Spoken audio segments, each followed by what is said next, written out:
इटावा में Zomato delivery boy ने पत्नी से तंग आकर फांसी लगाकर आत्महत्या कर ली। पत्नी का किसी और से अवैध संबंध चल रहा था, जिसके चलते आए दिन पति पत्नी में विवाद हो रहा था। पत्नी करीब 4 महीने से मायके में रह रही थी। पति ने पहले भी आत्महत्या का प्रयास किया था, लेकिन सफल नहीं हुआ। इस बार घर के अंदर फांसी लगाकर आत्महत्या कर ली।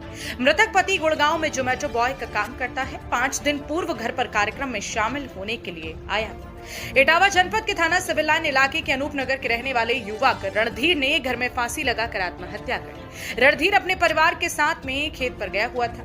सभी किसान गेहूं काटने के बाद रणधीर पानी लेने के बहाने घर गया और दरवाजा बंद करके फांसी लगाकर आत्महत्या कर ली। मृतक रणधीर, जो कि गुड़गांव में जोमेटो कंपनी में डिलीवरी बॉय था और 5 अप्रैल को घर में जागरण कराने के लिए आया। उसकी उतनी करीब 4 माह से पत्नी जो है अपने मायके में पति के विवाद होने से रह रही थी। मृतक के चचेरे भाई ने बताया कि हमारे भाई को भाभी आए दिन टॉर्चर करती रहती थी। उनका 1 साल से किसी और से अवैध संबंध है, जिसकी जानकारी भाई ने 3 माह पहले हम लोगों को दी थी और भाभी अपने मायके में जाकर रह रही थी और पैसों की डिमांड भी करती थी। पैसे न देने पर झूठे केस में फंसाने की धमकी भी देती थी, जिसके चलते भाई ने फांसी लगाकर आत्महत्या कर। भाई ने जब कॉल डिटेल्स निकाली तो कई घंटों की कॉल सामने आई जो रात में बात करती थी। इटावा से गौरव सिंह भदौरिया के। क्या नाम है आपका? ये कौन लगते थे? क्या हुआ है? मेरा नाम चिंटू है और मेरे ये दाऊ का लड़का है बड़ा। एक ही लड़का है इनका। इसकी शादी हुई थी 4 साल पहले। शादी के बाद इसे कुछ अपनी वाइफ के बारे में पता चला कि ये किसी और से बात करती है। इसने 1-2 बार माफ़ भी कर दिया, चल कोई बात नहीं, हंस हो जाते हैं। फिर इसने हमें बताया भैया ऐसी बात है। हमने चल कोई बात नहीं, मियाँ भी झगड़े हैं, थोड़े बहुत हो जाते हैं, कर ले। फिर इसको और शक हुआ 1-2 के और ऊपर। इसने हमें कभी नाम वगैरह नहीं बताया कि क्या बात है क्या नहीं है। तो जब उसे पूरी बात पता लगी, जैसे छोटे भाई ने बताया जिम सिम के वगैरह से, फिर इसने जांच पता करी किससे बात करता किससे नहीं। इसे थोड़ी बहुत पता लगी, थोड़ी बहुत इसे निकाली कहीं से बातचीत कहीं। फिर से पूरा शक हो गया इसने, तो इसने कहा कि मैं तुझे नहीं रख पाऊंगा, उसके मायके छोड़ आया।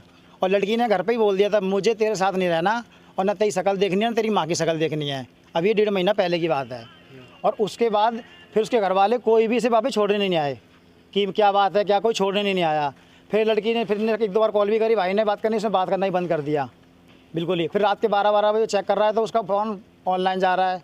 2 बजे रात में, 3 बजे, 4 बजे से ऑनलाइन जाता है, नंबर वेटिंग जा रहा है। और कहीं ना कहीं प्रेम प्रसंग चल रहा है। हाँ, कहीं भी चल रहा है, ये मान रहे। भाई ने और क्या क्या बताया था आपको? बस इतनी बात है मैं बताई, भैया मैं बड़ा परेशान हूँ इससे, मुझे तलाक चाहिए इससे। उससे पहले वो बोल चुकी तलाक के बारे में।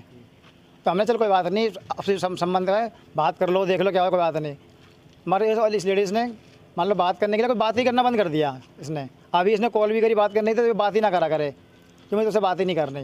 तो इसी टेंशन में इसने एक बता रहे गांव के अंदर मैं आया हूँ, मैं पता लगाया कि इनने 1-2 बार और लगाई थी फांसी, हरकत करी थी तो हो नहीं पाई थी इससे। अच्छा, जब भाई ने आपने फांसी लगा ली है, उनकी मौत हो गई है, क्या भाभी आई हैं आपकी? भाभी पता नहीं गाँव में आई थी, उन्होंने वापस भेज दिया कि तुम अब क्या करने आए हो।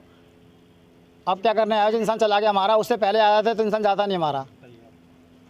फिर वो आए थे, हमने सुबह वापस भेज दी, मैं चले जाओ, फिर वो लोग चले गए।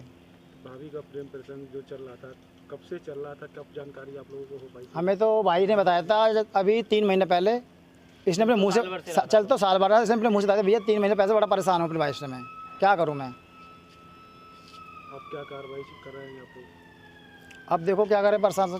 क्या करते थे भाई आपके? मेरा भाई करता था जोमेटो में काम, उससे पहले करता था पौधो नर्सरी का गुड़गांव में। और महीने में मान लो 4-5 दिन के लिए गाँव आता था, बाकी 25 दिन 20 दिन दिल्ली रहना। इनका कुछ विवाद चल रहा था अपनी पत्नी को लेकर, और वो अभी से ही 2-4-5-6 महीने से करीब विवाद चल रहा था। तो वो 5-6 महीने से अपने मायके में जाकर रह रही थी। उनके कुछ अवैध संबंध भी थे, जिसके चलते उन्होंने प्रेशराइज, यहाँ से निकल गई वो अपने मायके में।